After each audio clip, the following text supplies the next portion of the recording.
Truléu, léu, léu, truléu da Marieta, e nós somos marinheiros desta nau catarineta, e nós somos marinheiros desta nau catarineta.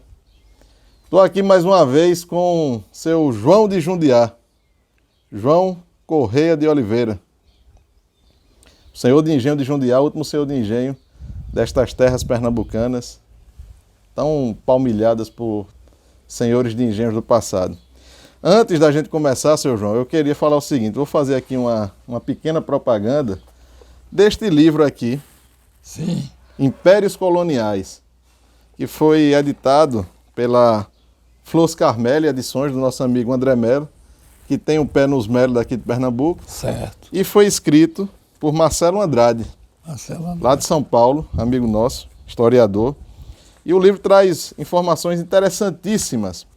Eu só vou destacar uma informação aqui, seu João, que dizia o seguinte, veja. Havia muita escravidão branca na época das grandes navegações.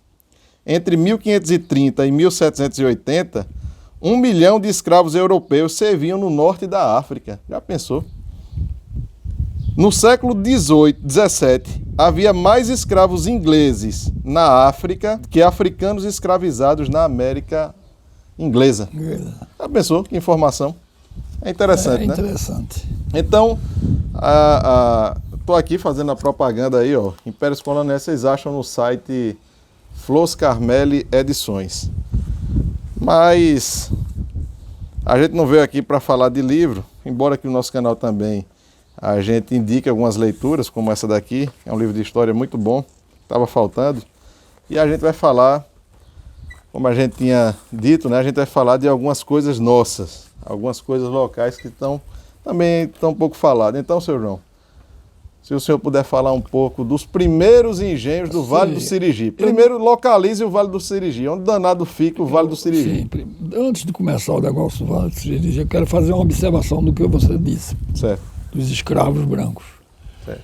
A escravidão branca foi fundada pelos romanos. Sim. Os romanos, as guerras de Roma, eram atrás de escravos. Quando Roma adotou o cristianismo, que condenava a escravidão, ela começou a decair.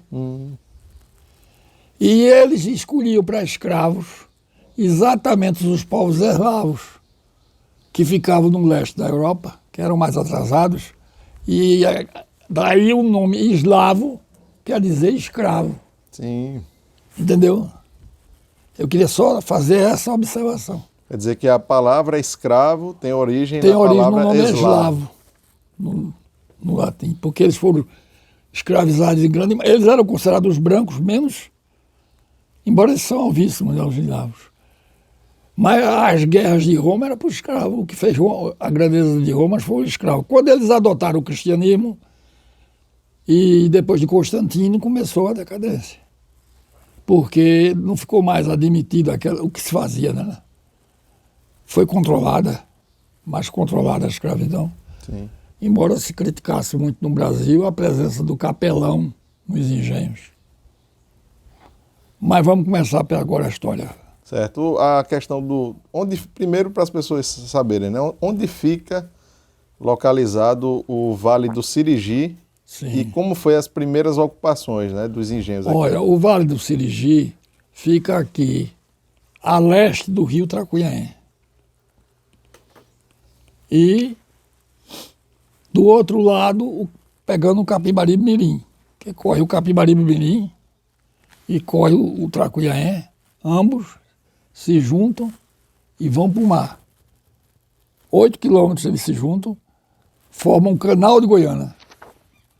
No passado, Goiânia foi a capital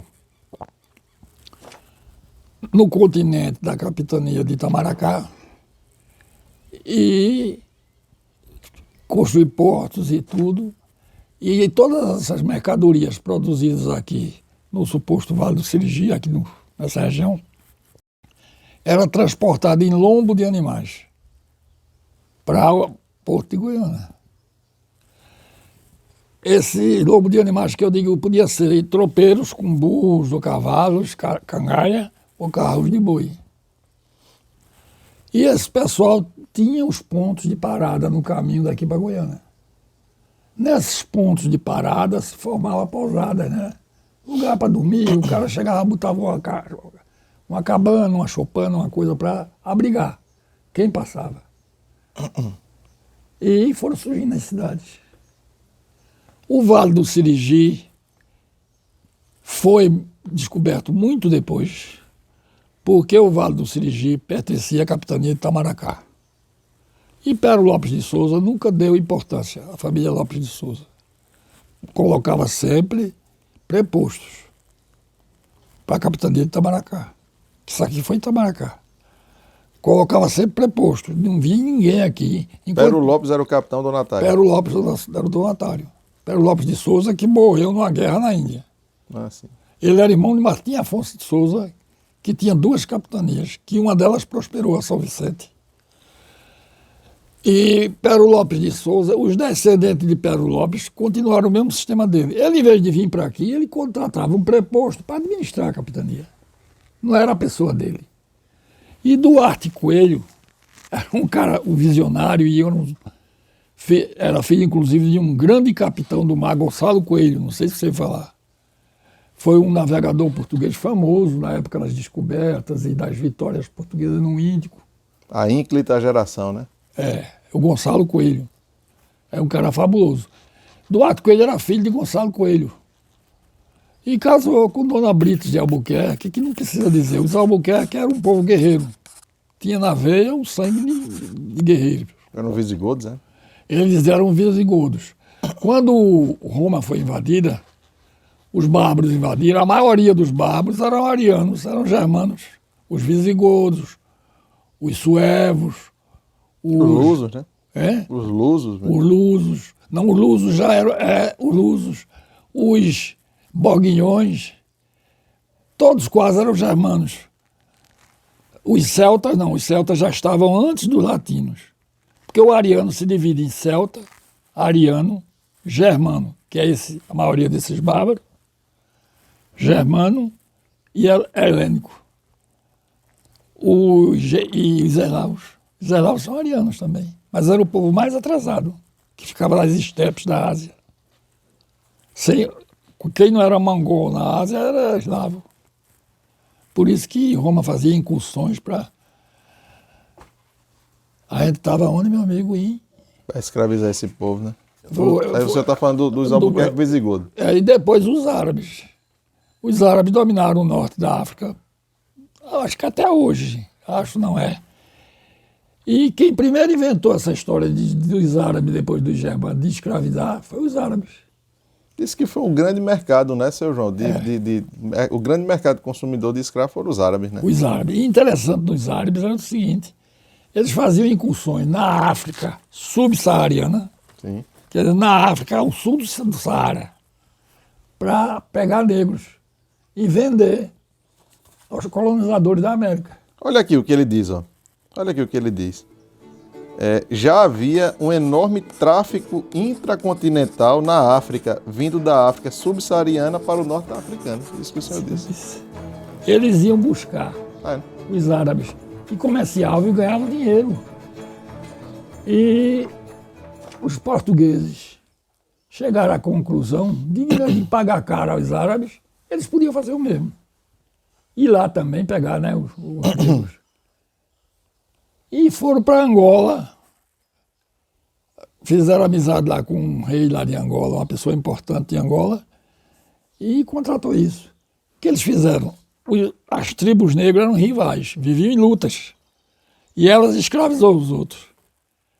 Aí passaram a escravizar para vender aos portugueses. Entendeu? Aqui tem um escravo chamado João Dias, que ele dizia a meu pai, que o pai dele era inimigo de uma tribo, combateu, venceu e mandou ele vir conduzindo um grupo de negros para vender em Angola, em Luanda, aos portugueses. E no meio do caminho que ele via, encontrou um grupo inimigo do pai dele, maior do que o dele, botou ele no meio e ele veio bater aqui. Foi vendido como escravo também. Ele que vinha vender aquele grupo, ele veio. Papai dizia que ele tinha um QI maior e depois... Quando veio a abolição, ele se transformou, foi plantador de cana aqui, ele conversava muito com meu avô, Ele chegou a ser fornecedor de cana, foi? Ele foi, chegou a... Eu tenho aqui o córrego dele, ainda hoje se conhece, o córrego de João Dias. O quê? Córrego, o local onde ele córrego. plantava.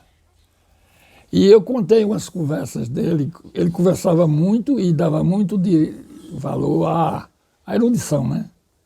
Ele era um homem erudito. Era um erudito. Papai, meu avô paterno, os Corrêa de Oliveira davam muito valor à educação, sabe? É tanto que eu digo que eu tenho... Não vou falar, não, vou deixar. Os dois avós eram muito diferentes, assim. Meu avô materno era um homem muito trabalhador, enricou, mas não dava esse valor todo ao estudo. A papel. A papel. E vovô Neco, tinha que ser com papel. Mas a gente estava nisso, não foi? E os árabes foi quem inauguraram isso tudo. É tanto que você vê entre os árabes muitas pessoas de cor negra. Tem. Né? Se ele casou com Dona Brites de Albuquerque, recebeu, pelas vitórias dele na Índia, na conquista da Índia, dos entrepostos coloniais na Índia, ele recebeu a capitania de Pernambuco e trouxe a família toda. Veio ele com a família para explorar mesmo. E chegando aqui, ele conquistou a cidade de Igaraçu, uma conquista meio fajuta, mas aos índios caetés.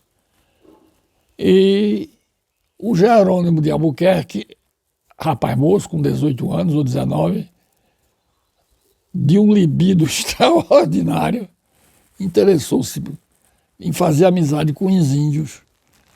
Não os caetés, que os caetés eram inimigos impiedosos. Do sangue português.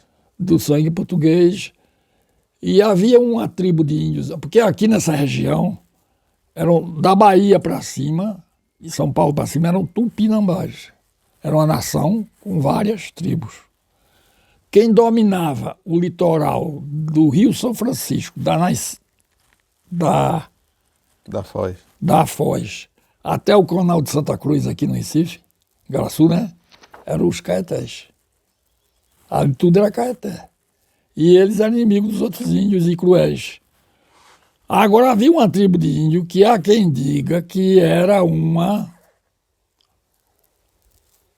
variante, uma coisa assim, dos caetés. Os tabajaras, que pegavam ali do Canal de Santa Cruz até parte da Paraíba, o meio da Paraíba, mais ou menos. Eram os índios tabajaras. Eles vinham de dentro do interior, não do sertão, da mata até o litoral. Numa área pequena, espremida. E muito perseguido pelos caetés. Então Jerônimo de Albuquerque aliou-se a eles. De que maneira? Foi promover uma ação contra eles para tomar uma área que eles tinham, e Jerônimo de Albuquerque foi preso. Foi preso e foi botado para engordar. Eles eram antropófagos, né? E o cacique Arco Verde, que vai se tornar importante na história de Pernambuco, é tanto que tem o memorial Arco Verde, o cacique Arco Verde deu a filha, Maria, que depois se batizou como Maria do Espírito Santo, Arco Verde, porque eles davam aos índios comida, bebida e mulher, para ele ter até o dia da morte. E geralmente davam a mulher das pessoas mais importantes, filhas. Peraí, antes do preso ser sacrificado, o índio concedia ao preso uma noite com a mulher. Uma noite não, várias noites. Com uma filha de um principal da tribo. O termo é esse, de um principal.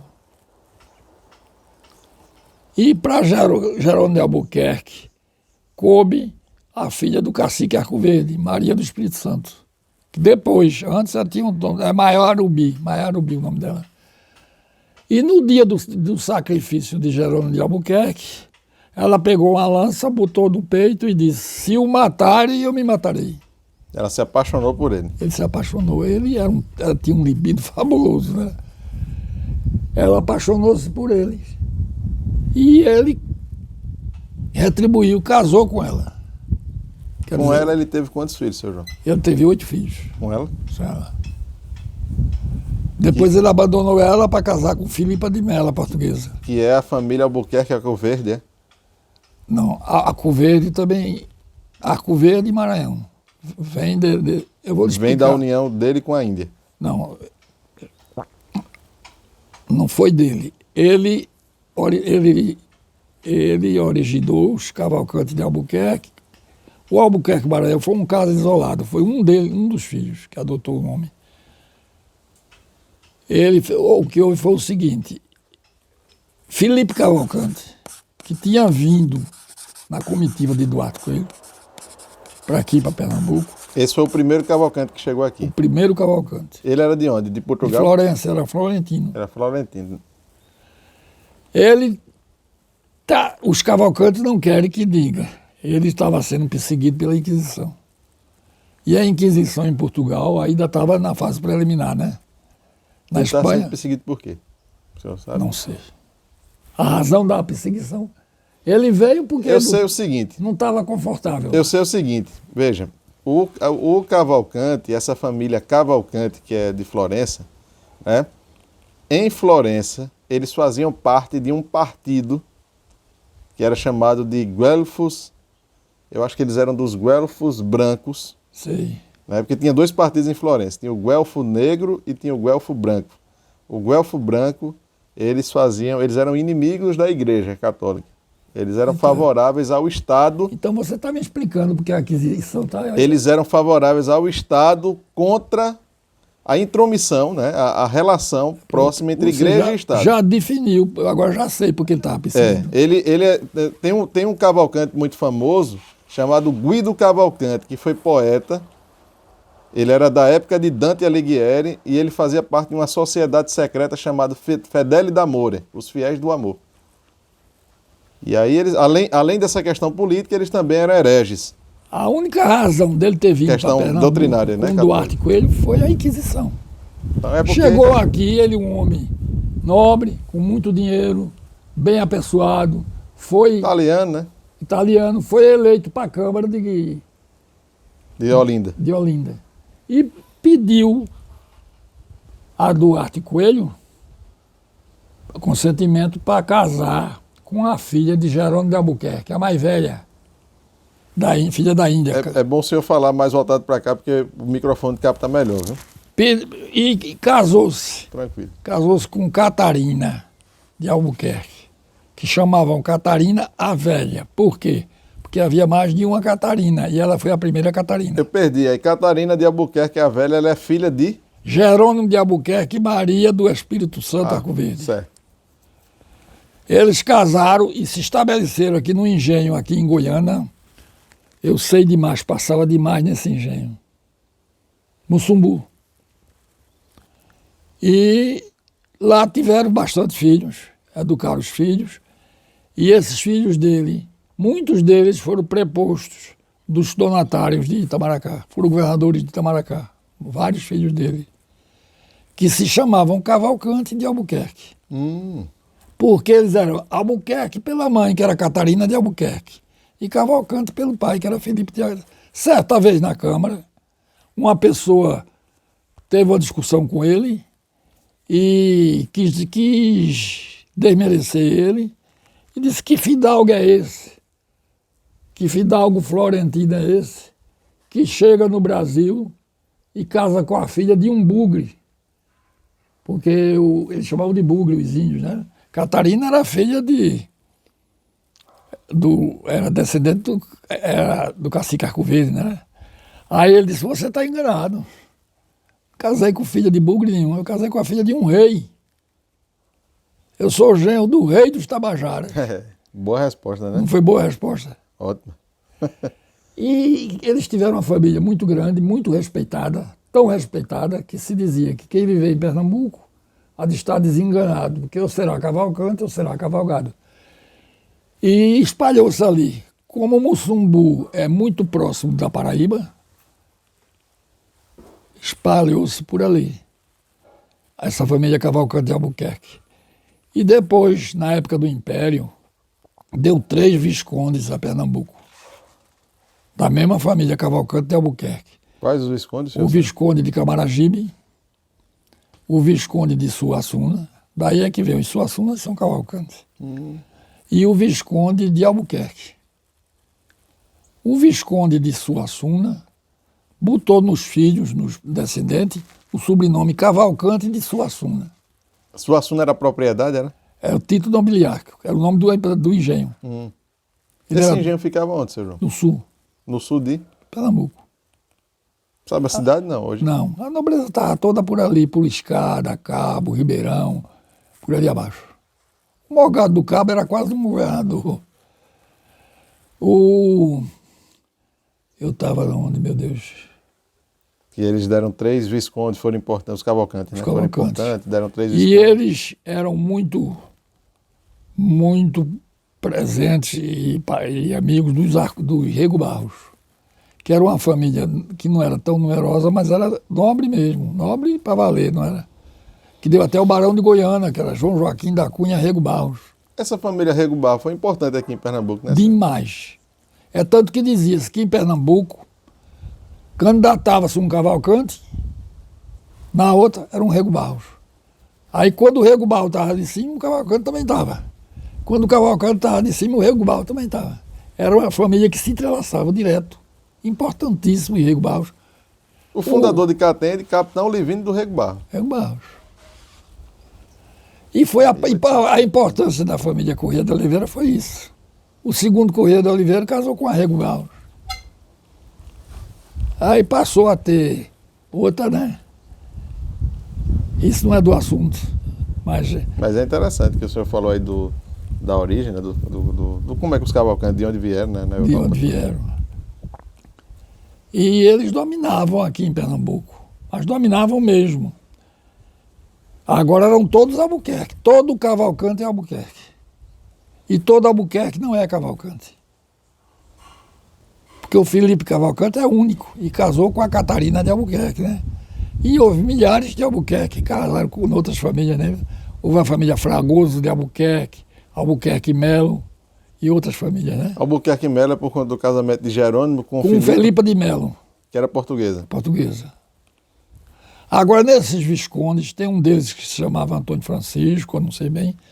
Nesses viscondes, tem um deles que, certa vez, ficou meio revoltado porque apagou-se o nome do cacique e da Índia, né?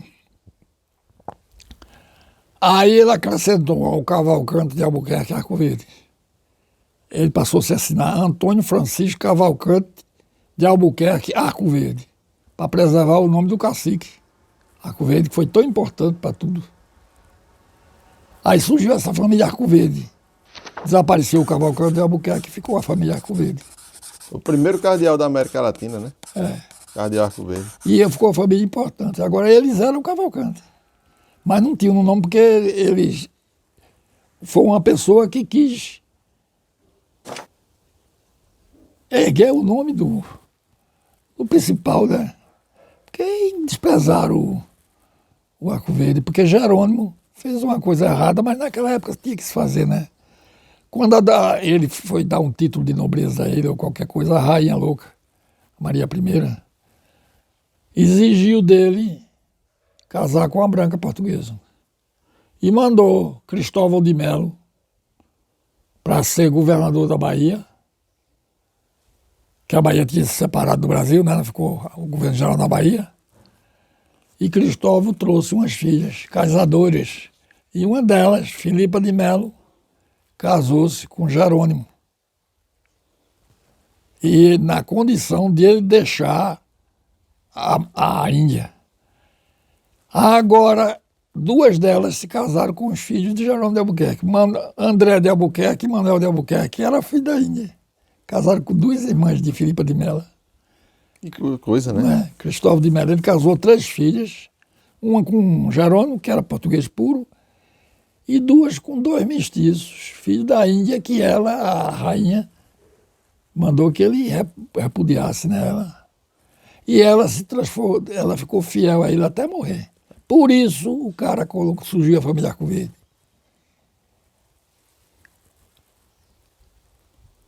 Agora, essa história de Cavalcante com I e Cavalcante com E É porque em Portugal, na Itália, os nomes quase todos terminam por I, né? E era o correto, certo mesmo, mas eu acredito que quando chegou aqui, se escrevia de todo jeito. Não era ortografia, era de todo jeito.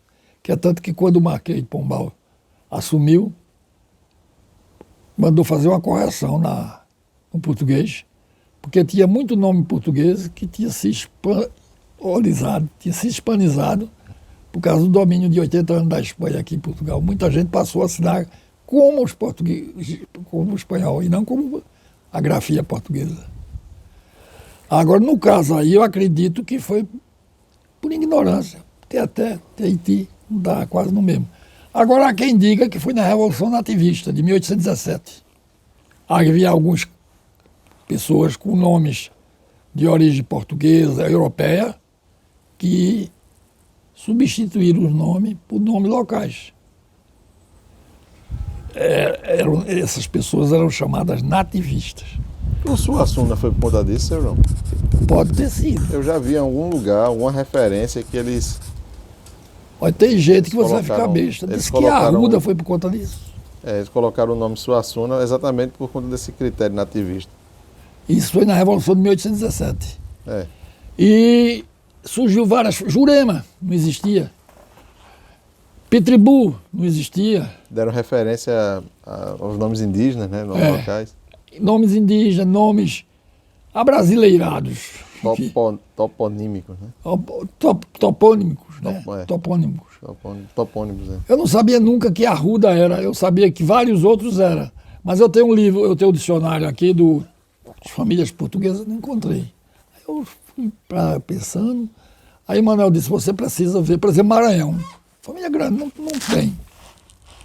Porque foi nativista também. A família Embora Maranhão... nativista e por orgulho de Jerônimo de Albuquerque. O Jerônimo de Albuquerque, o filho mais velho de Jerônimo de Bulhões de Albuquerque, chamava-se Jerônimo de Albuquerque. Casou com uma portuguesa chamada Catarina Feio. Ele era mameluco. E ele foi comandante das tropas de Pernambuco aqui, que controlava todas essas capitanias do norte. E quando os franceses invadiram o Maranhão, ele e Alexandre de Moura, que era o chefe da Marinha Portuguesa do Nordeste, foram escalados para expulsar os franceses do Maranhão. E quando foi assinar os termos de rendição e tal, ele botou Jerônimo de Albuquerque do Maranhão, para enaltecer o feito assim, dele. Eu ganhei, né? É? Eu ganhei. Eu ganhei. E foi autorizado pelo rei, né? Foi autorizado, tinha que ser. Agora não deram brasão a ele. Eles usam o brasão dos Albuquerque. Porque eles são Albuquerque e Maranhão. Depois deixaram o Albuquerque para lá e ficou só o Maranhão. Mas o brasão do Maranhão é o mesmo do Albuquerque. É. A família que foi trucidada naquele engenho, não é? Cunhaú, né? Cunhaú. Era a família Maranhão ali. Tinha Maranhão ali, mas eles já estavam espalhados por vários lugares, né? Sim, já estava. Tinha Maranhão. Porque Eu fui lá na igreja, na capela, né? Aí tem uma placa lá. Aqui estava... Aí eles fazem referência de quem estava lá e quem tinha sido morto, né? Aí tem lá, só o nome Albuquerque Maranhão, um bocado de nome Maranhão lá. Tinha. Vale a pena conhecer lá. Porque ele recebeu o engenho como Ser Maria, pela vitória contra os maranhenses. Sim. Entendeu? E o engenho Cunhaú era muitos engenhos, era uma área que abrigou a família quase toda. Agora, o Jerônimo de Albuquerque Maranhão não deixou essas famílias todas, foi depois por netos, bisnetos, porque ele ficou como comandante dos índios no norte, no Maranhão. Que já não eram mais aqueles potiguaras, já eram índios nuaruaques. Nuaruaques, né? Nuaruaques. Era outro grupo de índios, chamado, porque tinha os tupis, guaranis, tinha os tapuias, tinha os nuaruaques e tinha os caribes. Ele ficou como governador dos índios, porque ele, sendo um mestiço, ia tratar melhor os índios. Mas ele se retirou para o engenho, já estava muito velho, com 60 anos, deixou 2 filhos para controlar o negócio, para não hostilizar os índios, para tê-los como aliado, né? Antônio, Era Antônio, Matias e Jerônimo, os filhos dele. Era Antônio, Matias, Jerônimo e André. O Antônio só ficou vivo o Matias. O Antônio e o outro viajou para Portugal. Antes de viajar... Esse Matias não é o do Alegrete, não, né? Não. Esse é do Isolando. Havia dois Matias. Havia o Matias de Albuquerque, Maranhão, e havia o Matias de Albuquerque, Coelho, que é o herói pernambucano, que é tio do outro. Acho que é esse aí, eu estou confundindo. Está confundindo com o Matias de Albuquerque, Coelho. Matias de Albuquerque, Coelho foi o herói. Foi o herói, né? E uma coisa chata. Eles foram tirados do comando dos índios porque eles trucidaram os índios. Eles sendo neto de índio, né? Foi mesmo. Os filhos de Jerônimo de Albuquerque, Maranhão. E por que trucidaram? Porque o pajé tinha uma índia muito bonita e o Antônio Maranhão queria a índia para ele, tomar do pajé de qualquer jeito, e os índios se revoltaram, porque o pajé era o pajé, né? Aí eles mandaram bombardeá-los. Aí eles foram substituídos por Moreno, Francisco Moreno, não sei o que era o marido da Iracema, do Ceará. Substituíram eles pelo trucidamento que ele cometeu contra os índios. Eles foram mal vistos por isso, né? Mal vistos. Os filhos de Jerônimo de Albuquerque, Maranhão. Você me lembrou uma coisa agora, esse Suassuna, em vez de ser por orgulho pelo título, pode ter sido pelo nativismo. Pelo nativismo, né? Surgiu muita família. É melhor ficar aí, viu? E a versão dos Cavalcante com Tieté é a do nativismo. E a dos Teiti é que os Cavalcante com Tieté radicaliza. São ladrão de cavalo, só isso, aquilo. Eita. Ladrão de cavalo é mal visto demais, né, Sérgio? É? Ladrão de cavalo é mal visto demais, né? Era na época. A pior coisa do mundo era o cara era dizer que o cavalo era ladrão de cavalo. Era ladrão de cavalo. Eu acho que era pior xingamento, né? É gente que não tem conhecimento da história da coisa, né? E muita gente que nasce Cavalcante com Tieté bota pra Teiti. Vai no cartório e muda. Eu tenho um amigo aqui que comprou a propriedade agora. O nome dele era Cício Cavalcante de Araújo, Cavalcante com Tieté. Ele foi lá no cartório, falou e trocou para Teiti. É o tipo da coisa boba, né? Mas... Ficou esse mito, né? Esse mito. De que o I é mais original, né? É. Aí com E o cabo fica meio envergonhado. É. O cara fica, besteira, né? Fica até com pena de dizer, não quer. É besteira, né? Na nossa família mesmo tem eu corria com E, eu corria com I, né? Que é muito porque disputado. Tem Correia e tem Correia. O Correia é espanhol. Na Espanha, você escreve a palavra correia, de uma correia. Correia.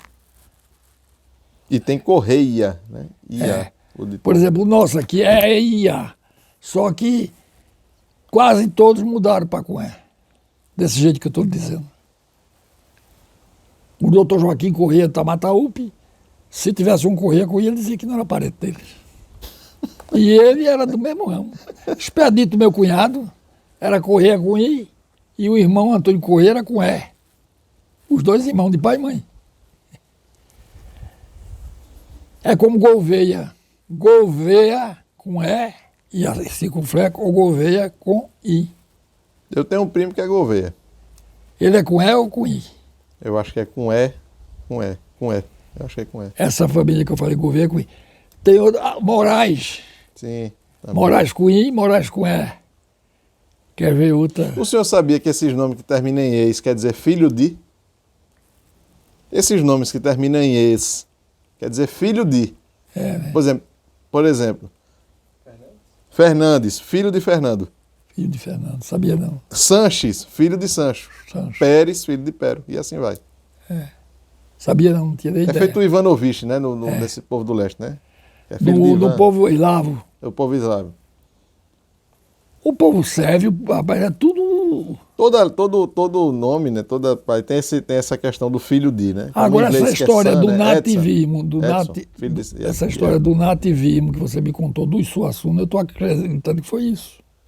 Foi, eu não me lembro bem. O Suassuna é um nome indígena. É um nome indígena. Eu não me lembro bem onde eu li, mas Faz muito tempo que eu li que houve uma questão de política, de luta, alguma coisa interna também de família, alguma coisa assim. Aí eles aproveitaram, tiraram o nome e botaram o nome do engenho Suassuna. O nome do engenho Suassuna, Cavalcante e Suassuna. Esse Pitrebu mesmo foi assim. Havia 3 engenhos que o cara tinha o mesmo nome. E as correspondências. Aí ele tirou o nome dele, ele chamava-se Joaquim Pessoa Cavalcante de Pitrebu. Aí Joaquim Pessoa Cavalcante de Albuquerque. Aí tirou o Albuquerque e botou o Pitrebu. E depois de esquecer o resto, ficou só Pitrebu. Ô, seu João, e a família Moura aqui nessa... Olha, a família Moura aqui é muito grande. Nessa região aqui, da gente aqui, de Nazaré. Nazaré, dessa região toda. Como é que fica essa história dessa família? Para você ter uma ideia da família Moura, meu avô comprou esse engenho Moura. Antônio Primeiro vamos dizer o seguinte, olha, gente, esse engenho aqui, que é o engenho Jundiá, hoje é aqui na propriedade de seu João, esse engenho aqui é de 1817. E a família dele comprou esse engenho em 1879, né? É. E aí vocês compraram de um Moura. Olha, esse engenho foi fundado em 1817 por um Moura, certo. Antônio Bernardo de Moura. E foi comprado em 1879 a um Antônio Ribeiro de Moura. Havia muito Moura nessa região. É como Andrade Lima. Havia muito. Diziam que era porque os Mouras lá em Portugal tinham visto uma Moura encantada. Aí adotaram o nome de Moura. Foi mesmo, que coisa, né? Interessante, né? É, por causa de uma Moura encantada. Viram a assombração de uma Moura. E eles eram muito cientes da... Eles são muito valentes, os Mouras, são conhecidos. São muito valentes. Corajosos, né? Corajosos. E contribuíram muito para... Agora eles nunca foram nobres, essas coisas não. Eles são meio grosseiros. E para a formação da capitania de Pernambuco e formação desse Nordeste brasileiro, Alexandre de Moura foi o maior comandante naval. Era o comandante da esquadra pernambucana de Duarte Coelho, era Alexandre de Moura. Corajoso que só. Devia ser. Participou com Jerônimo de Albuquerque. Jerônimo de Albuquerque por terra e ele por mar, da conquista do Maranhão. Só que a história omite que o Maranhão podia ser melhor defendido. Que acontece que o rei de França, Luís XIII... Alguma coisa? Não, pode continuar. O rei de França, Luís XIII, há pouco tempo, justou o casamento com a infanta portuguesa. Aí facilitou as coisas. Entendeu? Mas será que chegou o recado aqui, ó? Dá mole aí para esse pessoal. Eu sei que eles praticamente entregaram, sem resistência quase nenhuma. Eu ouvi dizer que teve um influxo do céu também. Foi, né? É, que Nossa Senhora ajudou diretamente na guerra. Luís XIII, a França era inimiga? Porque é o seguinte, aqui no Brasil só se entende... Muitas das conquistas no Brasil só se entende através da interferência direta do céu. Por exemplo, o Rio de Janeiro mesmo. São Sebastião lutou. Por isso que o nome do Rio de Janeiro é São Sebastião do Rio de Janeiro. São Sebastião do Rio é o nome do santo. Eles viram o São Sebastião na guerra lá. Fez um milagre estupendo. Mas os franceses eram católicos também, não era? Era mais porque Deus já estava mais pendente para o lado português. Né? E Afonso Henrique, que fundou Portugal, era... Henrique Navegador, né? Não é o navegador, não é o outro. Primeiro rei de Portugal. Ah, sim. Do filho Afonso, de Henrique 1114. 1114. Filho o pai dele era o Henrique de Borgonha, conde de Portugal. Eu tive um professor Orlando, que era o professor de história da gente, ele dizia o seguinte: o céu se abriu e nasceu Portugal. Por causa do milagre de Orix, né? De tudo, rapaz. A batalha de Arjubarrota, você sabe que 3 mil portugueses ou 30 mil portugueses. 30 mil portugueses derrotaram 70 mil castelhanos. É brincadeira, né? Na batalha de Arjubarrota, houve 2 grandes heróis. O rei de Portugal, que tinha sido reconstituído da história dos Bragança, né? Duque de Bragança. O Duque de Bragança, Dom João IV. E o Nunes Pereira, que era um oficial português famosíssimo, derrotaram 70 mil castelhanos. Os portugueses estavam lutando para viver e os outros, não era? 30 mil derrotou 70. É brincadeira, né? E aqui teve muito desequilíbrio de força também. Porque o pessoal fica dizendo, não, porque os portugueses chegaram aqui e tinha a tecnologia maior, tudo mais. Mas eles tinham uma redução muito grande de gente. De gente. Mas a grande arma dos portugueses... E outra coisa, o cabo dava um tiro naquele arcabuz, pro cabo dar o segundo tiro, meu amigo, vinha 300 flechas. E sabia também a história de encontrou um povo tudo brigado, né? Não havia união. A única união que houve foi a Confederação dos Tamoios. E depois a Confederação dos Cariris, né? Dos índios cariris aqui, que foi onde o Corrêa de Oliveira participou. E ele dizia que era nobre, e o cara disse, não, ele era um comandante burocrata. Burocrata eram aquelas pessoas que trabalhavam nisso mesmo, sabe? Não era convocado. Frei Vicente de Salvador mesmo, ele disse que ali em Olinda, onde hoje é a Sé, ali foi um milagre, né? Que o Lucena passou o risco no chão. Quem passar dessa linha aqui vai morrer. Aí o pessoal ficou... Qual foi o Lucena deles? Eu acho que era Vasco Lucena. Era um Lucena que veio com Duarte Coelho. Eu não sei o primeiro nome, não lembro. Não era isso que eu estou falando, não. Porque aqui em Pernambuco teve um grande governador, o Barão de Lucena, né? Ah, sim. E os Lucenas aqui também tem vários Lucenas. E eles são muito orgulhosos do nome. Ele passou o risco lá, meu amigo. Passou o índio lá, foi trucidade. Aí ficaram com medo e entregaram. É o caso de Caramuru. Isso quem diz é Frei Vicente Salvador, né? O caso de Caramuru. Se não é Vero, é Bene Trovato. É a história da igreja dali que você me contou. Que eu disse uma coisa a você, disse, pode ter sido o Santa Joana d'Arc. Pode ter sido. Você não se lembra o que você disse? Lembro. Sim, mas os Moura é isso. Aí os Moura vieram bater aqui. Os Moura vieram de Portugal. Grande parte deles com os Andrade Lima. Se estabeleceram corajosos. Aqui, eram valentes, corajosos, fundaram engenho, trabalhadores, e fundaram engenhos e tiveram a figura de Alexandre de Moura, que falava por todos, eu vou dizer assim, como era o herói pernambucano, Alexandre de Moura. Mas... Eles foram importantes aqui para o Vale do Sergipe, ou não? Eles foram importantes. Uma importância secundária, eles não foram, por exemplo. Porque eu digo isso aqui mesmo é um engenho secundário. Uhum. Tiveram as famílias grandes, importantes, como Cavalcante, Rego Barros. Esses eram mais nobres, né? Esses eram nobres. Os outros eram as famílias de Gilberto Freire, que os nobres mesmo eram os Souza Leão, Cavalcante, Rego Barros. Vanderlei, não? Né? Vanderlei. Tinha mais, é porque eu estou esquecido. Era a família Moura, não sei se está saindo ali. Era uma família assim, do nível do Andrade Lima, do Corrêa de Oliveira. Está entendendo? E a família Borba? A família Borba, mais em fatos recentes. Esse caso da época do governo de Arraes. Eles tinham muitas propriedades em Timbaúba.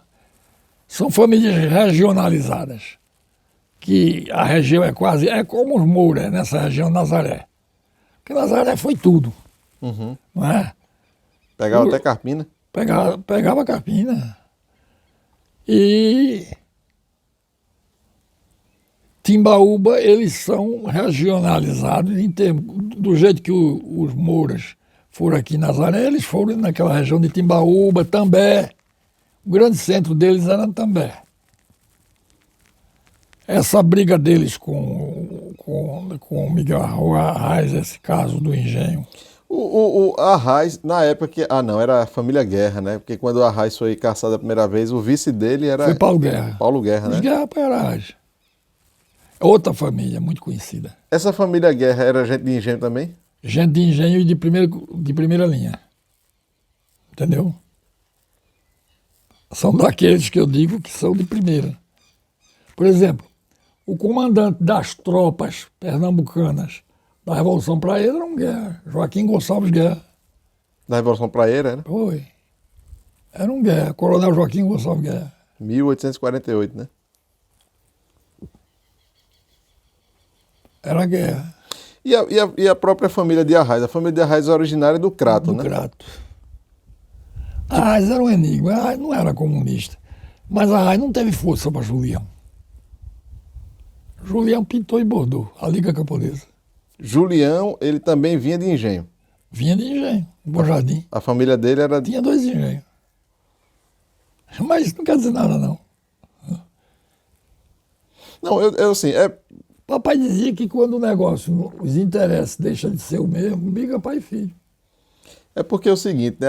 Quando a gente fala assim, a figura do senhor de engenho está muito associada a conservadorismo, né? Muito. Conservador, gente que não gosta de ver o progresso, etc, etc, etc. Aí quando você pega uma pessoa como o Julião, que ele veio da Casa Grande, digamos assim, né? Foi da Casa Grande. Ele veio da Casa Grande, aí causa uma certa... Impacto. Causa um certo impacto porque, quer dizer, ele era um senhorzinho de engenho que virou... Meu irmão foi preso. Era secretário de Arraes, do GEPA, Grupo para a Produção de Alimentos, né? Não foi ele que escreveu Terra e Homem no Nordeste, sobre a reforma agrária? Muito amigo de Caio Prado Júnior, de São Paulo. Eu não contei o fato que Caio Prado teve aqui. E até os outros senhores de engenho diziam para papai, mas Joaquim, como é que você deixa Manuel nesse negócio? E ele dizia, deixa ele quebrar a cabeça por lá, depois ele volta. Seu pai era um homem calmo, né? Era um homem calmo, adiantado, liberal demais. Ele falava de João Dias como se falasse de um amigo. Quando Manuel nasceu, ele pegou Manuel no braço e disse, pronto, João Dias, chegou Manuel Correia. Aí João Dias disse para ele, é preciso que Joaquim Correia faça com Manuel Correia o que Manuel Correia fez com Joaquim Correia, que era formar. Era poeta ainda, né? Papai era uma pessoa assim, meio enigmática. Dos filhos, o que ele menos gostava era eu. Era mesmo, senhor? Era porque eu não estudei. Eu era meio malandro. Fui muito malandro antes.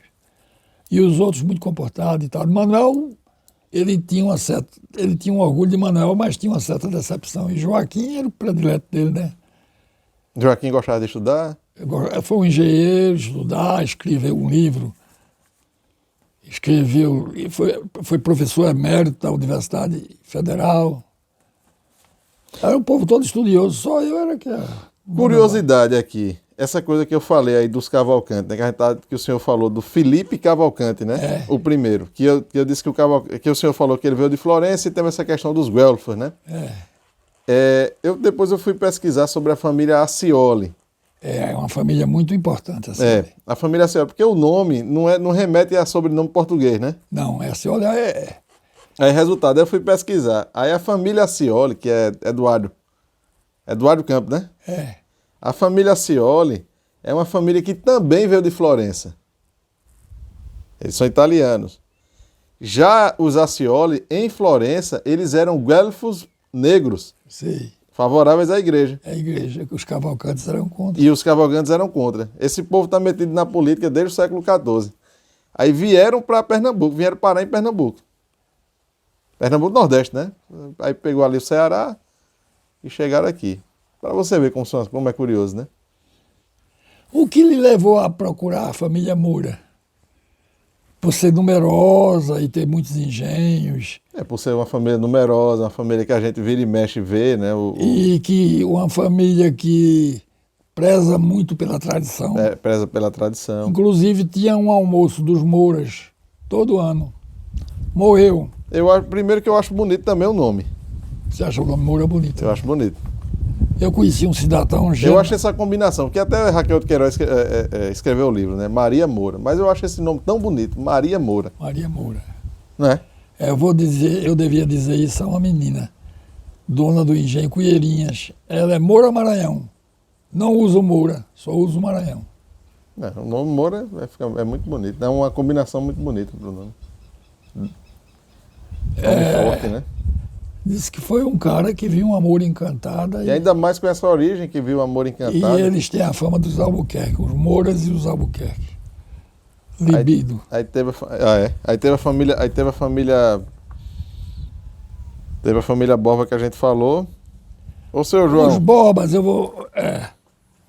o fato principal dos Borbas, eles eram do tipo do nosso aqui. Olha, aqui nessa região, quem disser que é nobre é mentira. O mais graduadozinho aqui, que eu acho mais conhecido, são os Guerra. E os Costa Azevedo, não são nobres, não? Não são nobres, mas ficaram, né? Porque deu tenente, né? É como a cócega deu Napoleão. Tenente foi um ponto fora da curva, né? O tenente foi um ponto fora da curva. Os Costa Azevedo nem são nobres, nem deixam de ser. Há até umas, que eu não sei nem se deveria colocar, até um... Fez até meu irmão ir a Amsterdã, na Holanda. Porque meu irmão declarou num negócio aí que o Pedro da Costa Azevedo era cristão novo. E gerou um descontentamento. E ele teve na sinagoga de Amsterdã, e consta lá o nome de Pedro da Costa Azevedo, vindo para Paraíba. É mesmo, pô. Aí botou. É por isso que eu não gosto de conversar esse assunto. Agora, o senhor falou essa questão do cristão novo. O senhor conhece Jacques Ribet-Boin? Não. Ele escreveu um livro chamado Senhores de Engenhos Judeus de Pernambuco. Quase tudo. Aí, resultado, a minha pergunta é, de fato, isso é conversa que o povo... Porque, assim, aqui a gente tem muito isso, né? Não, porque o cabo não sabe a origem, por exemplo, Oliveira é judeu. É judeu. Etc. Mas é tanta coisa que se fala, né? É. Mas isso é verdade mesmo que tinha senhor Olha, de eu vou de lhe dizer origem uma judaica? coisa. Eu vou lhe dizer uma coisa. Plínio Corrêa de Oliveira mandou um argentino aqui fazer um levantamento sobre os Corrêa de Oliveira.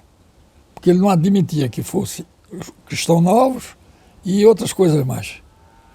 E esse argentino veio, fez um levantamento, descobriu até que o primeiro Corrêa de Oliveira que chegou aqui, José Neves Corrêa de Oliveira, que chegou em Goiânia, isso com dados de cartório de tudo.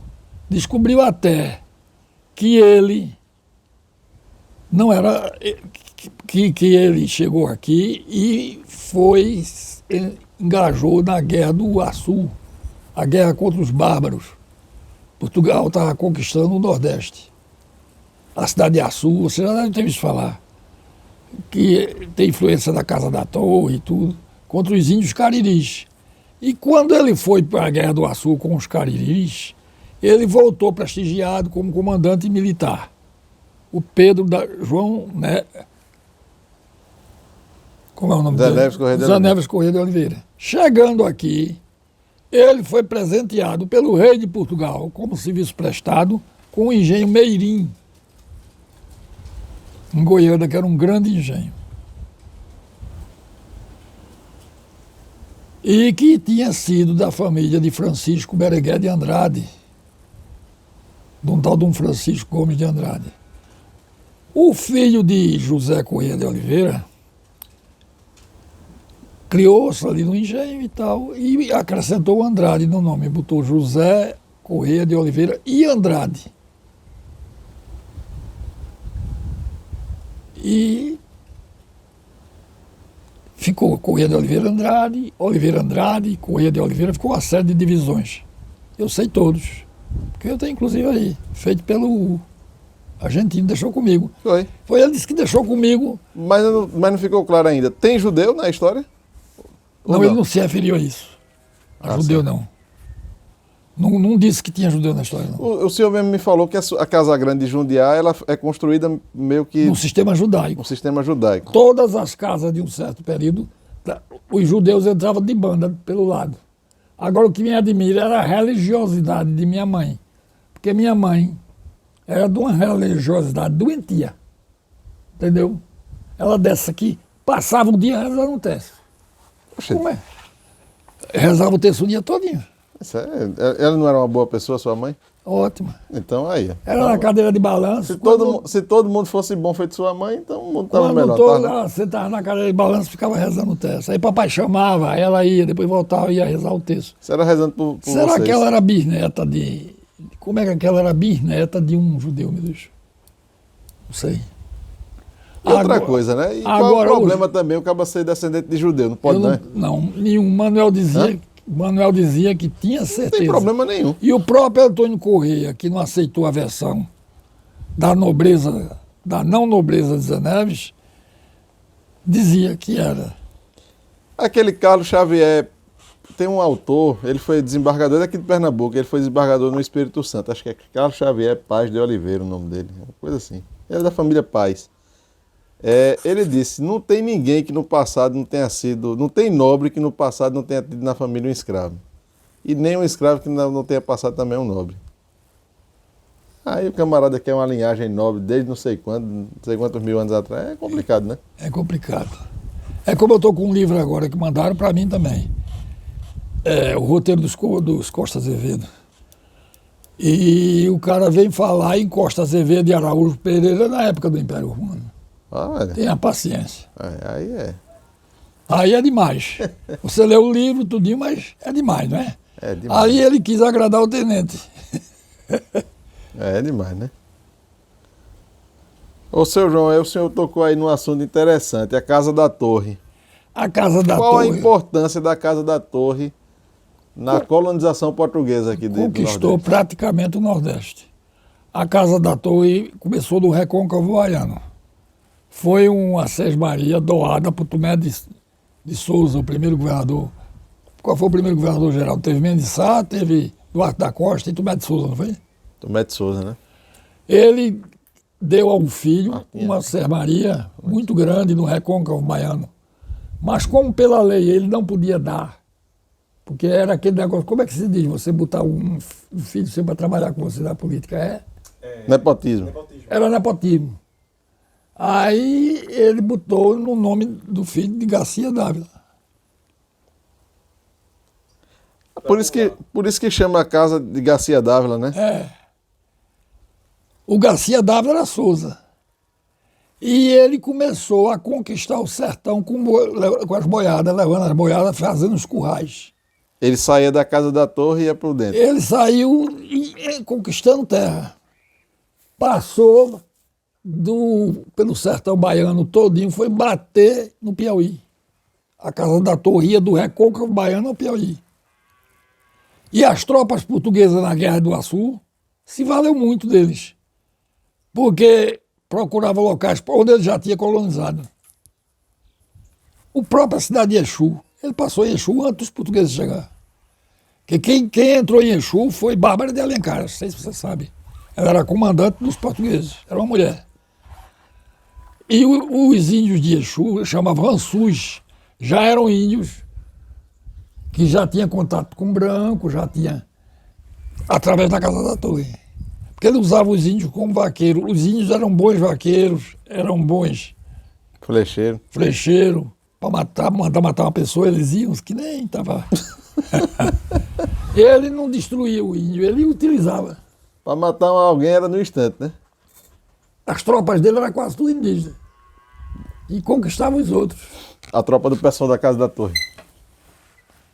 É muita coisa você dominar do Recôncavo Baiano ao Piauí. Rapaz, eu estava conversando com um professor, um historiador também, ele hoje faz mestrado, Igor Cardoso, né, lá de Garanhuns. Ele está dizendo que o pessoal da Casa da Torre chegou em Garanhuns. Chegou em Garanhuns, não foi? Antes dos portugueses chegar pela entrada assim, né? Dizem que o Garcia Dávila era o pequeno gigante, porque ele tinha um tipo... Ele era baixinho, mas as passadas eram muito largas, pelos avanços que ele teve, né? E depois os outros. É tanto que tem a família Dávila. Eu conheci o senhor, seu Écio Dávila. Ele tinha um orgulho da Casa da Torre. Tem que ser D, apóstrofe, Ávila. Não pode ser Ávila sem um D, não. É Dávila. Mas... Interessante demais, né? E é um assunto que eu não vejo... Assim, eu não sei, né? Diga. Não vejo muito estudo sobre a Casa da Torre. Disse que a Casa da Torre, ela rivalizava, é verdade isso, com a Casa de Duarte Coelho em Olinda? O castelo de Duarte Coelho? Não chegou a rivalizar, não. Chegou não, né? Não, nem o rei chegou, né? Quando nomeou quando nomeou o governador-geral para a Bahia, que tinha a obrigação de fiscalizar todas as províncias, veio logo avisado: em Pernambuco você não vai. Que, Duarte Coelho disse, foi?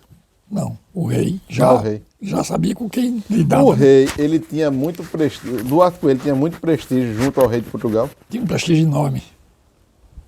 Agora os filhos de Duarte Coelho foram fracos. Perderam a capitania de Pernambuco. Eles não tiveram a mesma habilidade do pai, não, né? Não, o Matias de Albuquerque fez tudo para não perder, mas o irmão de Matias era um idiota, o conde de Pernambuco. Como era o nome dele? Era Duarte de Albuquerque Coelho. Era um idiota. Ele era capitão de Pernambuco, foi morar na Espanha. Ah, sim. Na época que a Espanha não dominou Portugal, 80 anos. Foi o que foi morar na Espanha, né? Foi morar na Espanha, lá deram o título de conde de Pernambuco. E ele ficou tramando contra os portugueses aqui. Foi mesmo, rapaz. E Matias de Albuquerque era o governador aqui. Esse Matias de Albuquerque, que era governador, é o Conde de Alegrete, né? Eu acho que sim. Esse Matias de Albuquerque era um homem de certo. Ele foi assassinado pelos espanhóis. Foi preso para lá e morto. Segundo os holandeses, era o maior general que tinha. Ele era um cara... Que era extraordinário. Agora, irmão do idiota. Você entende? É bronca, viu? Ele ainda tentou salvar. Porque quando Portugal retomou,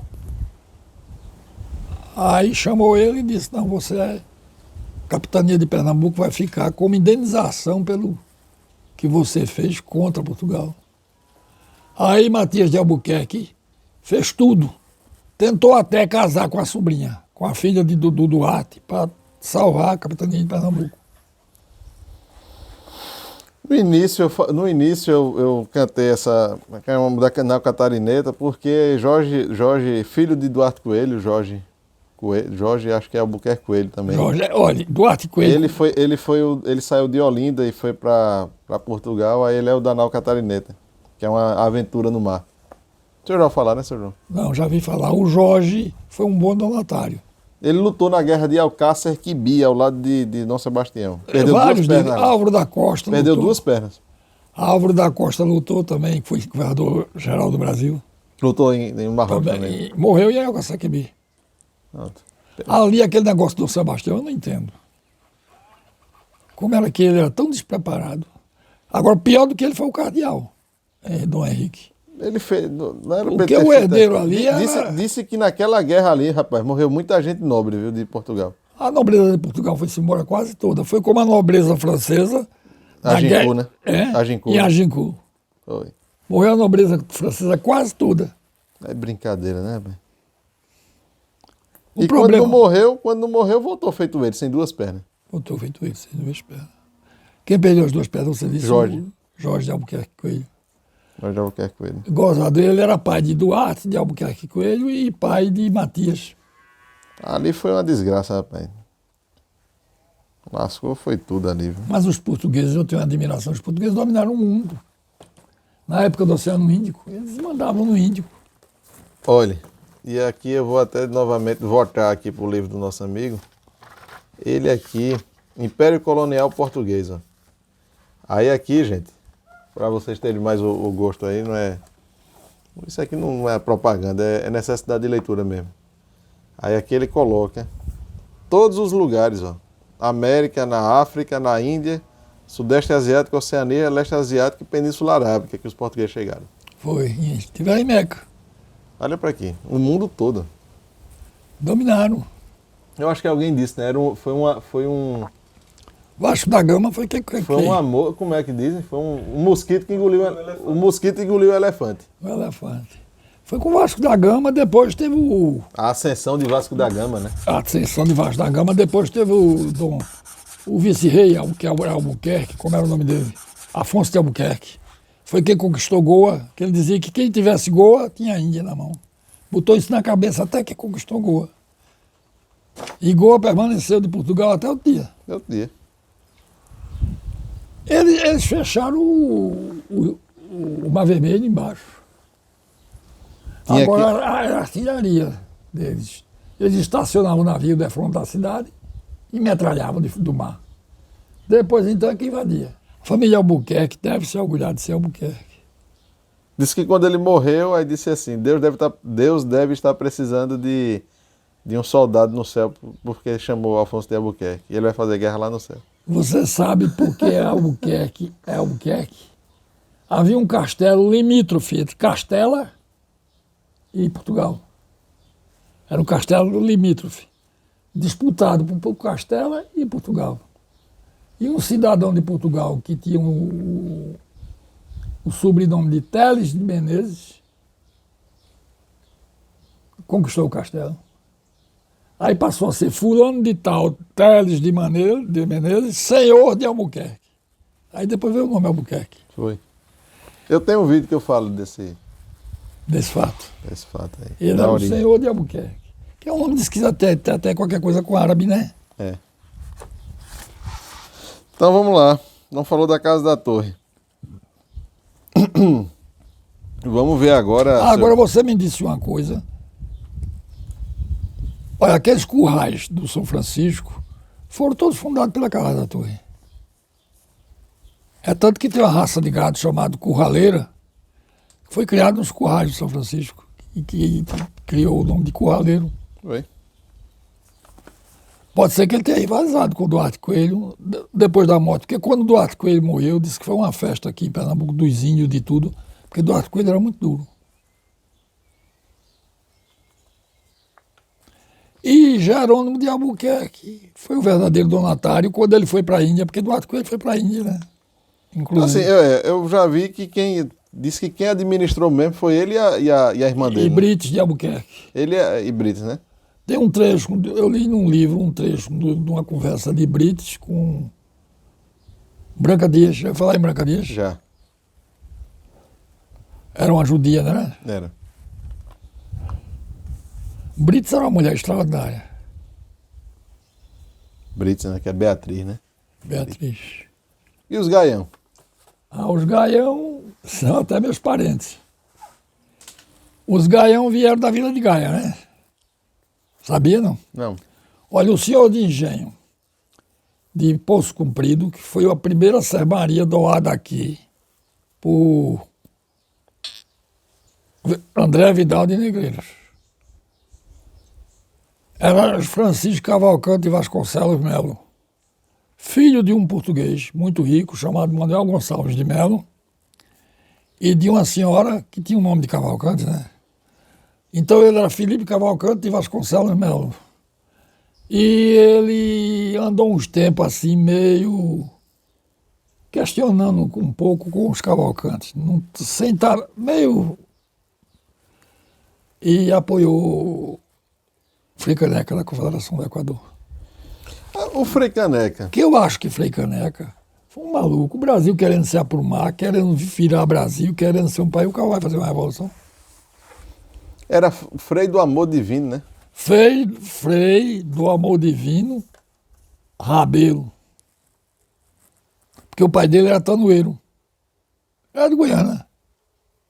Frei Caneca. Era tanoeiro, era? Era o pai dele. Tanoeiro era quem fazia cuba, pipa de aguardente, para os vender o material de engenho. Ele vendia material para ser... Trabalhava, né? Fabricava. Fabricava material que era adotado no cultivo da cana. No cultivo da cana, né? Nos engenhos. E ele, Frei Caneca, era muito... Dizem que muito mulherengo, muito... Já Frei era mulherengo. Já Frei era mulherengo. É. E cismou de querer formar junto com Paraíba, Ceará e Rio Grande do Norte, um país. Quando o Brasil estava num momento de precisar se unir. Porque nós só somos hoje esse Brasilzão todinho por causa da família imperial. Se não fosse a monarquia, a gente era um bocado de país. Eu penso assim. Não, mas eles foram um elemento unificador, né? Muito, muito importante. Quem ia disputar o mando com o Dom Pedro? E enquanto que na Espanha tinha aqueles caudilhos locais, cada um queria ser. O Brasil tem essa configuração por conta por conta da ação direta de Portugal, né? Dos bandeirantes que entraram, né? Os bandeirantes influenciou muito, embora eles fossem E embora eles... A Casa da Torre. A Casa da Torre. Embora eles fossem os bandeirantes independentes, eles não obedeciam muito ao rei, não. Eles faziam e faziam. É tanto que quebraram agora a estátua de Manuel de Borba Gato, você viu? E Sabe quem foi, Manuel, não sabe? Borba Gato, sim. Ele era genro de Antônio Tavares de Raposo Tavares.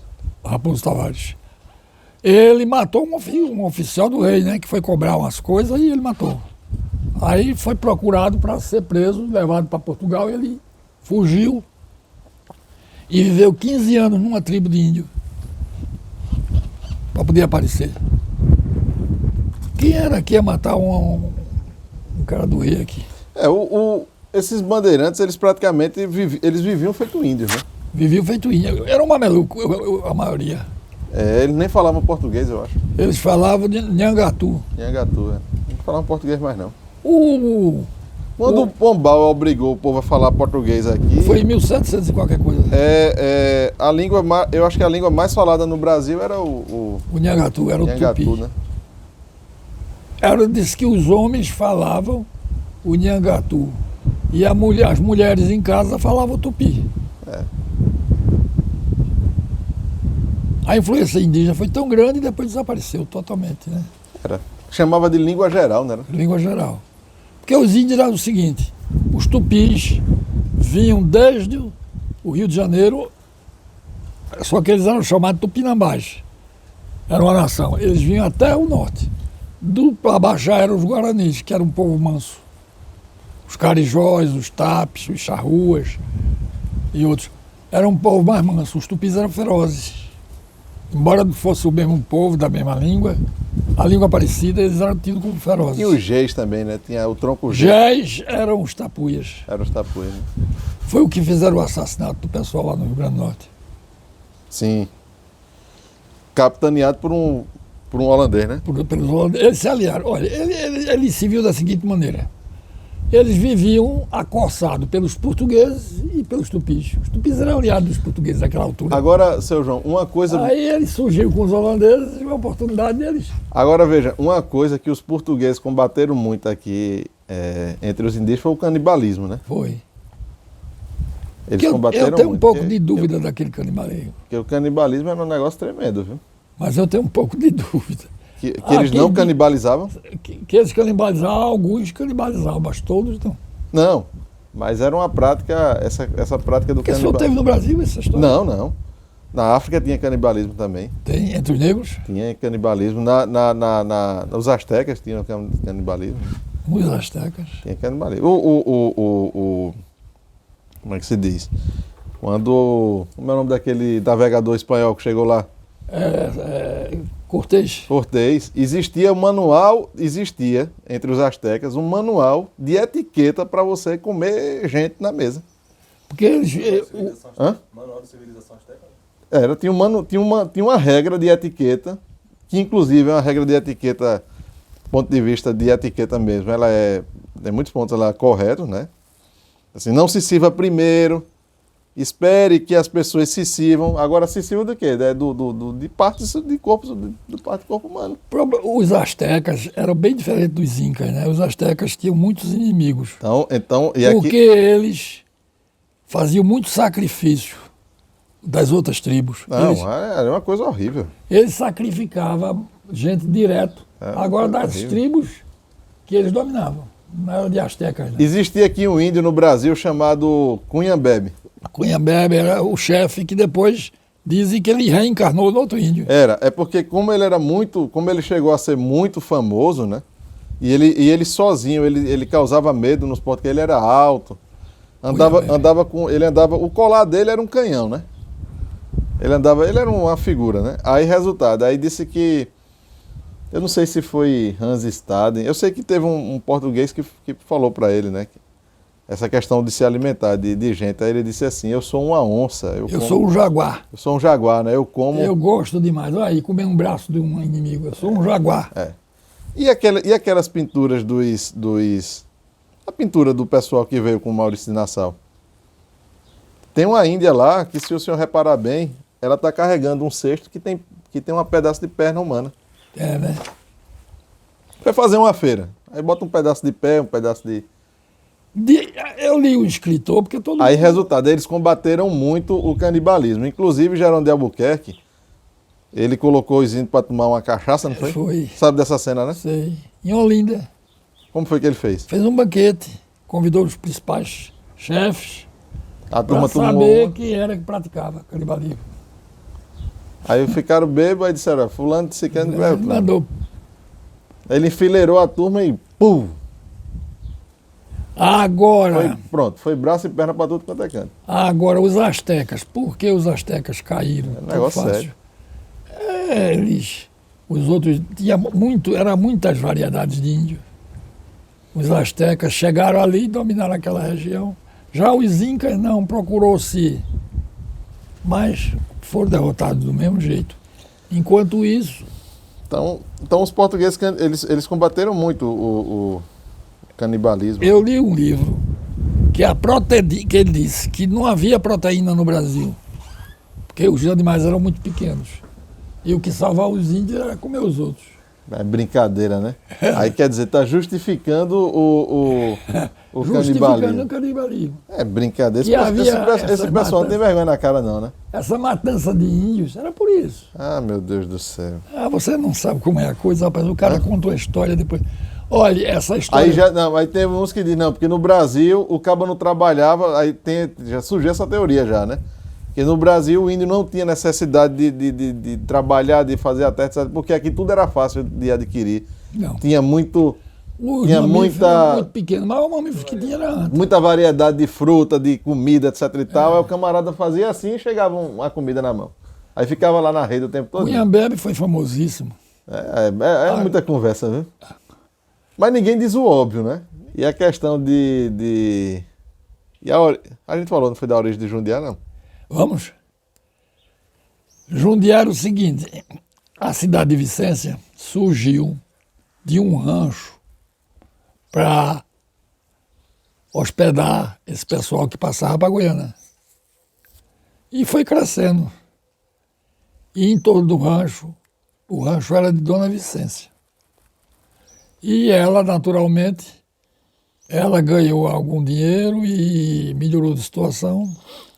E quando houve a distribuição das Sérgio Marias aqui em Vicência, por André Vidal de Negreiros, ele distribuiu uma Sérgio Maria em Terra Nova, foi o primeiro engenho de Vicência, Terra Nova.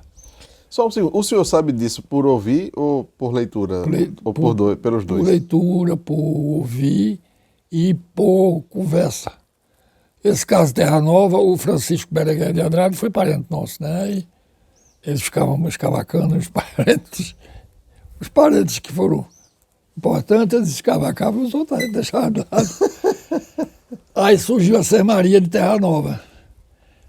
Depois surgiu a Sermaria de Poço Comprido e terminou tendo uma Sermaria de Vicência, a de Laranjeiras e a de Vicência. E a Sermaria de Vicência pertencia à dona Vicência Barbosa. Certo. Ela deu até um terreno grande à igreja. Está lá no livro de tombo da igreja, doação de Dona Vicência. Que hoje é a Igreja de Santana. É a igreja de Santana. O padre agora ganhou uma questão, porque um cara queria uma área lá, dizendo que foi do bisavô do CQD, e o livro de tombo estava lá, como doação de Dona Vicência Barbosa de Melo. Quem é Melo diz que é parente de Dona Barbosa. Todo mundo aqui que tem Melo, não. Ah, eu sou descendente de Dona Vicência. E resolveram fazer uns engenhos aqui. As terras sem cultura. E a Sérgio Maria dela pegava de Vicência até a serra. Essa serra aí? Essa serra aqui. A Serra do Jundiá. E nessa sermaria surgiu entre um engenho Canavieira, que era muito antigo, de um coronel Estelita, e o engenho Vertentes, ele tinha esses dois engenhos. Toda aquela terra entre Canavieira e Vertentes pertencia a Dona Vicência Barbosa. E ela dividiu, ou dividiram, essa sermaria em 4 engenhos. Jundiá, Teitanduba, Bela Vista e Mata Virgem. E Jundiá surgiu dessa sermaria. Agora, não surgiu como um engenho, surgiu como uma propriedade. Plantava algodão. Naquela época, o meio de se adquirir dinheiro era o algodão. Foi perto da Guerra de Secessão que os britânicos fecharam os portos do sul, né, dos Estados Unidos.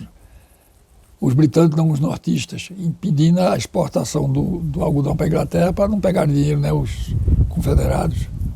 Aí surgiu um pessoal rico no algodão aqui. No algodão aqui. E vou lhe contar depois um fato do Antônio Bernardo de Moura, que é lascar. É porque eu só me lembro assim. A gente estava onde? Em Jundiá. Aí houve a divisão. O primeiro dono de Jundiá foi um padre, chamado Padre Ventura. Ele chegou aqui, viu a propriedade, construiu uma oleria, você sabe o que é oleria? Fazer tijolo, manual. Sim. Construiu uma pequena senzala e uma casa de vivenda. Não para ele, para administrador, uma coisa, né? Era a oleria, a senzala, a casa de vivenda e tinha outra coisa. E ficou assim, do Padre Ventura, ele deixou para um sobrinho chamado Padre Almeida. E o Padre Almeida continuou desenvolvendo nessa linha, assim, e o algodão nessa linha. E o coronel Estelita de Canavieira, a família que era dona de Canavieira, eu acredito que não era o coronel ainda, era antes, queria isso aqui, né? Aí ficava botando gosto ruim, perseguindo, fazendo, acontecendo. E desse Padre Almeida ele vendeu para uma terceira pessoa. Aqui teve Araújo Pereira, aqui teve Coutinho, dono do engenho, aqui teve principalmente os três donos Moura. E o engenho, quando foi em 1817, Antônio Bernardo de Moura ganhou muito dinheiro com algodão, podre de rico, disse, eu vou botar um engenho. Os outros vizinhos, amigos, as pessoas. Aí os caras diziam, mas Antônio, rapaz, tu com tanto dinheiro, vai botar dinheiro numa coisa que não vai render a mesma coisa? Se você não está me entendendo, dinheiro eu tenho e tenho muito. O que me interessa agora é posição social. Deve ter dito de outro termo, né? O que me interessa é ser senhor de engenho. Eu quero ser chamado de senhor de engenho, porque se eu for chamado de senhor de engenho, eu vou ser ouvido, respeitado e obedecido. Para você ver como era importante ser senhor de engenho, né? E ele botou o engenho Jundiá. Isso em 1817. E aí começa o engenho Jundiá. Aí começa o engenho Jundiá como engenho. Como engenho. Ele teve uma fase como fazenda. Começa como Jundiá como engenho. Ele deixou para um genro, José Francisco Lopes de Lima, que era um cidadão muito dinâmico. Ele tinha uma filha só, Maria Guilhermina de Moura. Casou com esse José Francisco Lopes de Lima. E Zé Francisco Lopes de Lima construiu do engenho. O engenho não tinha uma boa casa de Portugal.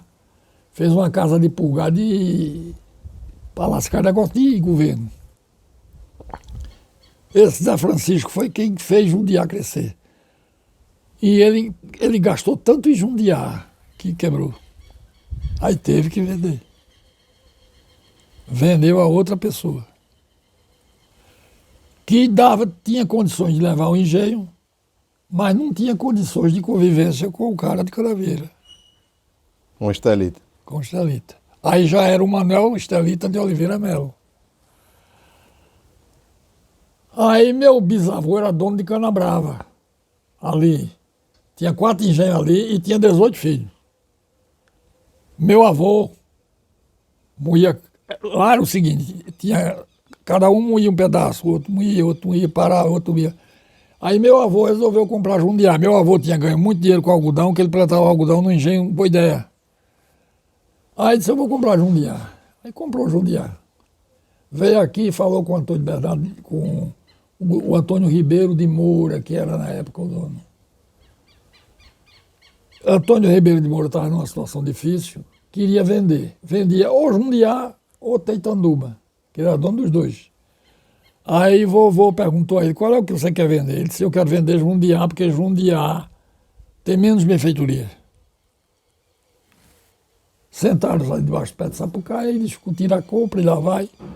E ele disse para meu avô, agora você veja que a gente tem que amansar o Coronel Estelita. Aí meu avô disse, como não? Vamos fazer um negócio. Comprou. Mandou avisar o Coronel Estelita que tinha comprado Jundiaí, que tinha vindo para ficar.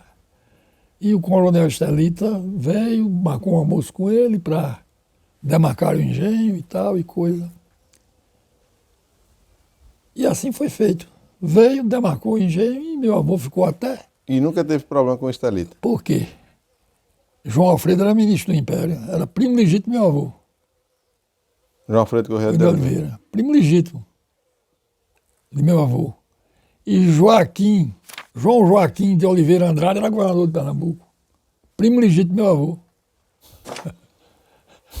Não foi nada que foi a política. Aí eles vamos marcar, vamos delimitar, vamos fazer tudo e acabou-se. Meu avô aproveitou o momento político, né? E fez um bom negócio. Fez um bom negócio. Isso em 1879. Em 1879. Em 1895, Engenho Barra botou vapor e Engenho Canavieira botou vapor. E ele botou aqui, Jundiaí. Deixou de ser de engenho de tração animal para ser engenho vapor. Em 1895. É quando começam as usinas, né, Sr. João?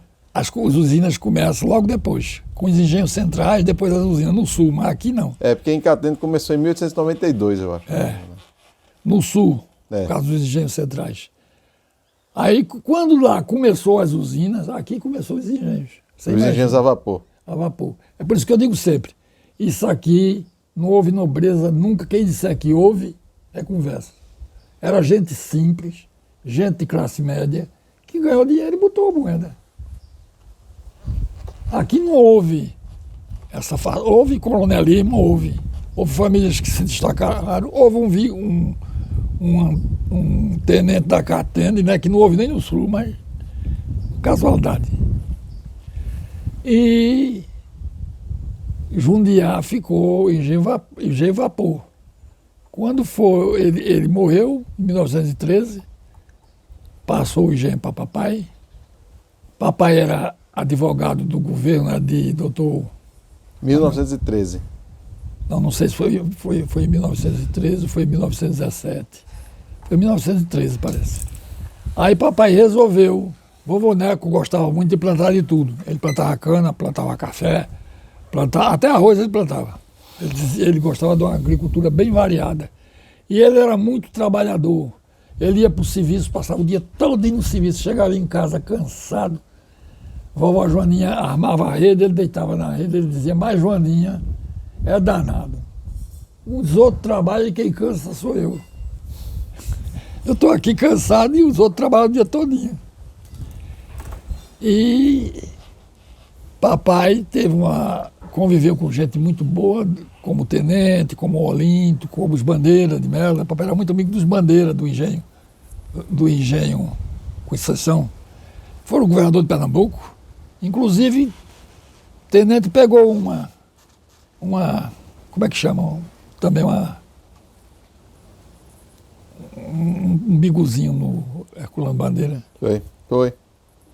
Fez dos filhos todos os dinheiros. Pelejou para papai ser sócio, dizendo, não se preocupe não, seu Jundiaí ninguém mexe não, seu Jundiaí fica lá, papai quer não. Papai era meio poeta, meio... Quero não, nunca se arrependeu, né? Casou com minha mãe tinha 17 anos, ele tinha 36. Chegou lá para meu avô, que meu avô era muito temido, o coronel João Antônio, era João Antônio da Costa Azevedo, era tio do tenente. E foi pedir a meu avô e disse, ô João, eu vim pedir Zumira em casamento. E espero que você me dê, porque eu estou chegando na idade de casar e ela já está passando. Dizer uma graça dessa, vovô. Ela já está passando. Você quer ver depois o retrato do pai de tenente? É o que está na Casa Grande, né? É o que está, você viu, não foi? Vi. Ele disse, ela já está passando. Papai disse que os Correia não são muito habilitados para ganhar dinheiro, não. São São mais intelectuais. meio intelectuais, meio bom vivant. Eu tinha um sobrinho, Luiz Carlos Maranhão, que Ernesto Maranhão casou com minha irmã mais velha. E ele dizia, João, lá é tudo Maranhão, só quem só Correia sou eu. Eu digo, por que, Luiz Carlos? Porque eu gosto de conversar, de uma farrinha, de uma coisa, e os outros só querem trabalhar. Eu puxei os Correios, os outros puxaram o Maranhão. Eu digo, mas rapaz, tu vai me dizer um negócio desse, ele disse, não é. Eu vou lhe contar outra questão que também que é muito interessante. Depois você guarda. Meu avô, quando casou, o vovô Neco, ele já estava com uma certa idade. E ele morava em Vicência e tinha uma mulher em Vicência. E teve um filho com ela. E quando ele conheceu minha avó Joaninha, ela era filha do senhor de engenho de Sociedade, na vila de Cruangi. Ele era chefe do Partido Conservador de lá e conheceu ela. E começou um namoro com ela. A mulher que ele tinha cá morreu. O menino ficou criando com as tias, com as coisas. Aí ela veio morar aqui, ela era irmã de professor e gostava de ensinar. Uma escrava disse a ela, seu marido tem um filho da rua. Ela disse, tem, ele disse, tem. Aí quando o vovô Neco chegou, ela disse, ô Neco, é verdade que você tem um filho na Vicência? Ela disse, é. Ele disse, tenho. Quem é que cria seus filhos? As tias. Ô Neco, você não tem vergonha, não. Mande buscar esse menino para a gente criar aqui. Um filho seu sendo criado aí pela do Rio. E criou-se aqui, na Casa Grande. Ela criou. Ele chamava ela de madrinha. Tá vendo? Será que era uma pessoa... Essa era a que rezava muito. Não, era minha mãe. A sua mãe. Essa era a vovó Joaninha. Ô, seu João. Mas faça a pergunta que você ia fazer. Sim, a figura como é que foi aqui essa figura do coronelismo? Teve muito isso aqui, seu João? Associado com violência, etc. Não teve coronelismo associado com violência, mas no Agreste. O coronelismo aqui era o seguinte, porque eram muitos coronéis. A maioria dos senhores de engenho grande eram chamados de coronéis. Quando era médio era major, quando era menor era capitão. Os títulos eram assim. E não havia um só ou dois, sabe, disputando. O cara estava trabalhando com o coronel João Antônio. Aí desgostou-se com o coronel João Antônio, pediu um sítio no outro coronel adversário e pronto, estava garantido. Agora no Agreste houve. No Agreste o coronelismo era para matar mesmo. Era, né? Inclusive, eu não sei se eu já lhe contei a história que mataram um cara aqui na igreja. Contou. Contei. Foi um coronel do sertão. Mandou matar. Tá O coronel mais próximo nosso aqui era o coronel Chiqueraco Limoeiro, que ficou com a Raiz, apoiou a Raiz. Você imagine. Era o grande coronel, né? Era um grande coronel, mas como ele era PSD e tinha surgido um adversário que estava começando a fazer frente a ele, na UDN, ele achou melhor ficar com a Raiz e ganhar a eleição do que ficar sem a Raiz e perder. Quer dizer, o grande coronel daqui da região, que é de Limoeiro, ele apoiou Miguel Arraes. Ele fez uma coisa interessante. A Arraes, então, deixou o pessoal solto fazendo propaganda. Ficou mítico, né, a figura dele, né? Ficou mítica. E a Arraes deixou grupos fazer propaganda da Liga Camponesa por todo canto, não impedia. O Oswaldo Lima Filho, que era de Bom Jardim, disse a Arraes, mete o cacete dessa Liga Camponesa, fica com o sindicato e pronto. Mas a Arraes não teve coragem. Aí foram fazer propaganda de reforma agrária na fazenda dele. Ele pegou, soube, onde é a reunião? Na casa tal, assim, assim, assim. Ele juntou os capangas, prendeu tudo. Prendeu tudo, levou para Casa Grande, botou dentro de um quarto, prendeu e está aqui. Só se Miguel Arraes vier soltar aqui vocês. E vou dizer a ele que se vier aqui, morre. Quer dizer... Aí Miguel Arraes chamou meu irmão Manuel e disse, ô Manuel, vai lá em Chiqueracto, teu pai era amigo dele, e conversa com ele, está acontecendo isso, assim, assim, assim, assim. Manuel veio falar com ele, aí disse umas coisas assim, soltou, nunca mais perdeu liga para Condessa, para Limoeiro. Liga Camponesa não ia lá, não. Ah, no diabo. Ali vivia em paz, né? Por causa dele, né? De certa forma, De quem certa- fosse amigo dele. Quem não fosse, não tomava pé, não. Agora, ele era de uma família meio tradicional. O irmão dele mais velho era médico, Zé Heráclito.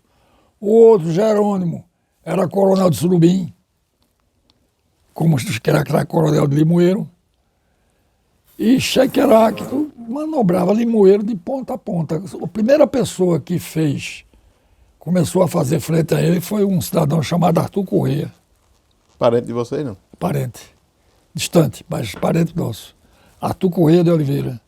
Foi quem começou a entrar na política e começou a fazer frente a ele. E que eu não sei se por valentia ou tinha muito capanga, como era. O Arthur tinha muito capanga, era? Não sei se ele tinha. Eu sei que ele era muito temido. O Arthur era valente. Era temidíssimo. Tanto ele como o irmão dele, que foi prefeito de Buenos Aires. O irmão dele, Pedro Corrêa, que foi prefeito de Buenos Aires. O adversário político foi para um comício. Ele subiu no comício, deu umas tapas, o cara saiu correndo e ele atrás. Menina. Era um povo assim.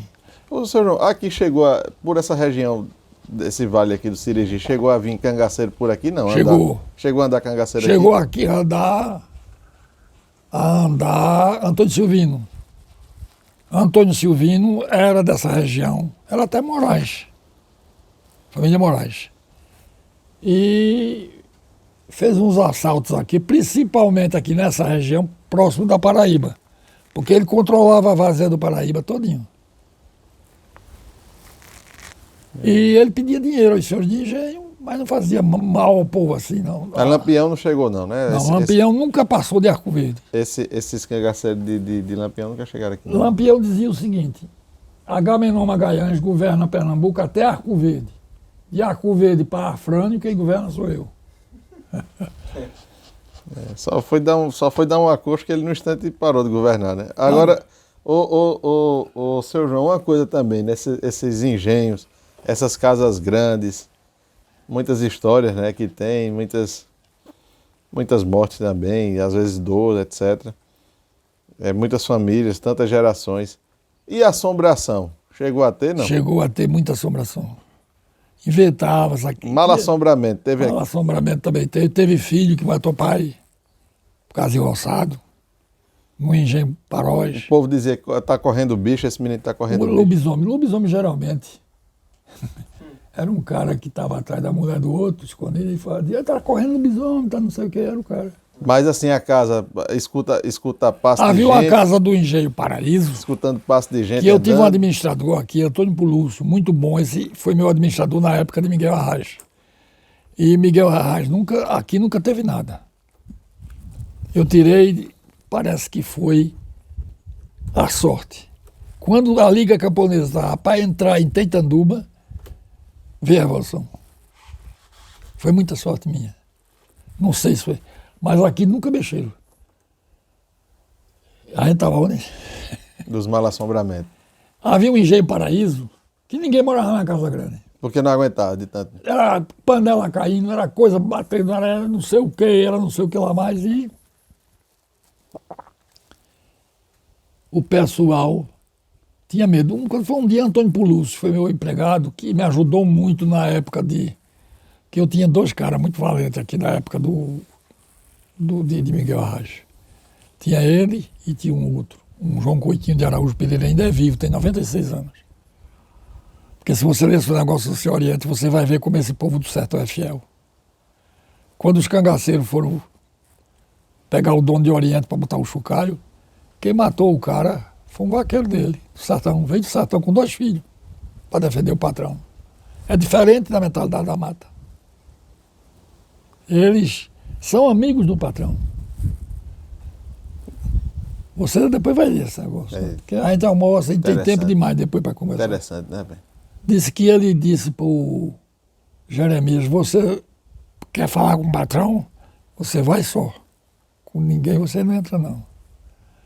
Aí ele disse, eu vou com a turma toda, estava com as 200 pessoas. Aí ele só fez passar a mão no parabelo, meteu numa caixa de peito e ele caiu ali. No que ele caiu, correu todo mundo, aí um genro, que é Dilto Corrêa de Oliveira, que é primo de Sartur, um genro do senhor Engenho do Borba, que já tinha falado com esse genro para ir, que era conhecido como também. Aí meteram o cacete, atiraram em todo mundo. Era gente caindo dentro do ar, morreu muita gente. Aí foi uma repercussão horrível. Não sei como não pegaram ele, não prenderam. Aí o jornal publicou tudo diferente, publicou.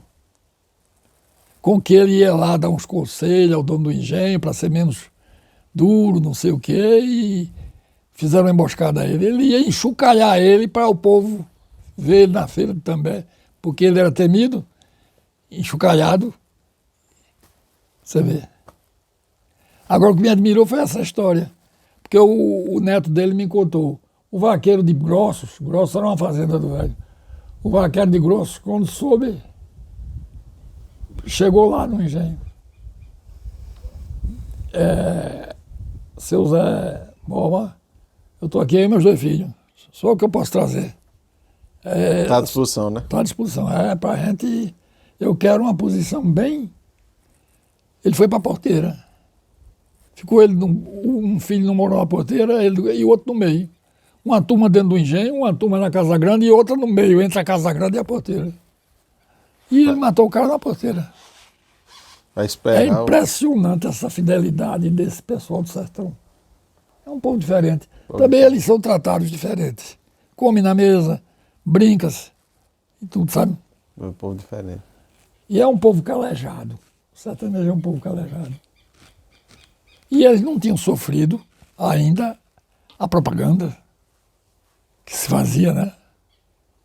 Mas me pergunto qualquer coisa para a gente ir almoçar. Não, agora acho que já foi, tá bom demais. Vamos almoçar aí, Deixa né? eu pensar uma coisa aí, alguma coisa. A gente falou de Malassombro.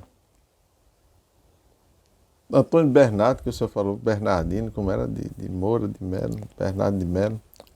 Antônio Bernardo de Moura foi o que fundou o engenho. Ah, não, certo. É porque teve um Bernardo de Melo. Agora o Engenho Ventura aqui fazia a reunião dos mouros, dos Moura. Ela chamava a Festa da Mouraria. Todo ano tinha a Festa da Mouraria. Mas morreu, tudo passa, né, rapaz? Puta, Tudo passa. Olha os engenhos por aqui, estão tudo sendo derrubados. O engenho Belo Monte, que foi de Miguel Ramos de Andrade Lima, que era um homem famoso aqui, muito rico, com muito engenho. A usina mandou passar a máquina, derrubou tudo, engenho, casa grande, casa de morador, casa de tudo. Não. É só ir lá ver. O engenho Pobal foi passado a máquina. Meu Deus. Lá vou eu agora. O engenho Teitaduba eu derrubei tudo também. Foi. Só tem a terra. O senhor derrubou a Casa Grande. Foi, porque a etapa estava caindo, eu trouxe meu irmão e ele disse, olha, para você recuperar, tem que gastar 50 mil. Eita. Aí eu tenho uma irmã, Maria Lúcia, que era engenheira, morava no Rio. João, você não vai derrubar a Casa Grande Teitaduba de jeito nenhum. Eu digo, então me dê os 50 mil que eu me arranjo. Foi feito minha irmã, aquela casa grande estava caindo ali, uma casa que foi do... Porque teve muito sítio que a pessoa comprou e incorporou, né? Aí eu tenho uma filha que diz que é a casa dela, a casa dela, a casa dela. Aí eu disse a Joaquim, olha, a casa de fulano está caindo, a gente vai ter que ir. Aí Joaquim disse, faça o seguinte, papai, ligue para a Ana Cristina, diga a ela que quer dinheiro para consertar a casa dela. A casa não é dela? Aí eu liguei para ela, ela disse, ô papai, eu não quero mais não. Ô Joselma. Nossa, agradecer mais uma vez, seu João, que é uma enciclopédia aqui de Jundiá. Seu João é um manancial de conhecimento e fala da história do Brasil como fala das coisas da casa dele. Parabéns, seu João, pela sua...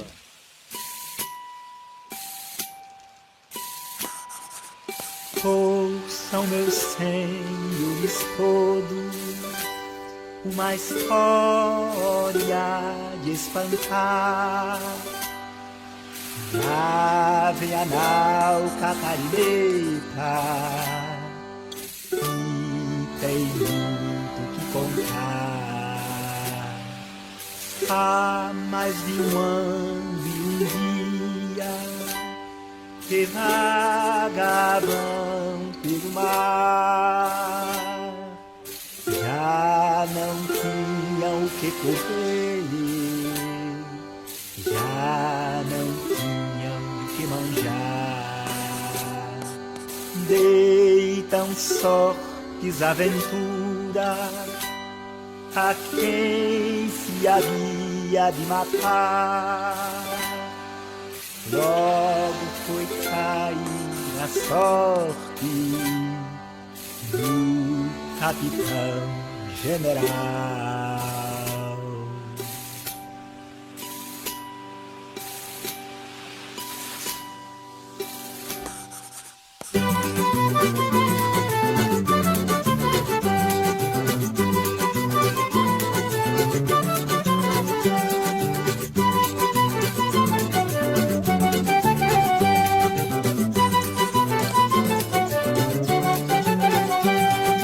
Tenham mão meus marinheiros, prefiro ao mar me jogar, antes quero que me comam ferozes peixes do mar, do que ver gente comendo carne do meu natural. Esperemos um momento, talvez possamos chegar. Assobe a jeito, naquele mastro real, vê se vês terra de Espanha e areia.